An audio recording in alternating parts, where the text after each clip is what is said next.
தலையில் நிறைய பேருக்கு தாங்க முடியாத அரிப்பு இருக்கும். அப்படியே தலை வந்து ஒரு வேலை செய்ய முடியாமல் அப்படியே தலையை வந்து சொரிஞ்சு அப்படி ரத்தம் வர அளவுக்கு அது சொரியக்கூடிய அளவுக்கு ஒரு ப்ராப்ளம்ஸ் இருக்கும்.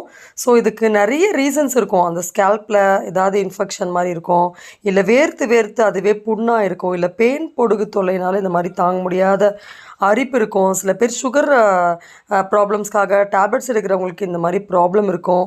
இல்லை ஹேர் டை எதாவது நம்ம வந்து நமக்கு ஒத்துக்கலை, அலர்ஜி இருக்குது அப்படின்னா இந்த மாதிரி தாங்க முடியாத அரிப்பு இருக்கும். ஸோ இந்த ரீசன் எதுவாக இருந்தாலும் சரி, அதை வந்து கட்டுக்குள் கொண்டு வருவதற்கான 3 இன்ஸ்டன்ட் ரெமிடிஸ் பற்றி தான் நம்ம இந்த வீடியோவில் பார்க்க போகிறோம்.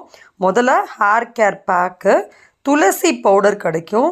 அந்த பவுடரும் கத்தாழை பவுடர் கிடைச்சாலும் சரி, ஃப்ரெஷ் ஜெல்லாக கிடைச்சாலும் சரி, இதை வந்து ஈக்குவலாக நம்ம மிக்ஸ் பண்ணிவிட்டு தலைமுடிக்கு ஏற்றது அளவில் நம்ம அதை நல்ல ஒரு நல்ல ஜெல் மாதிரி ரெடி பண்ணிவிட்டு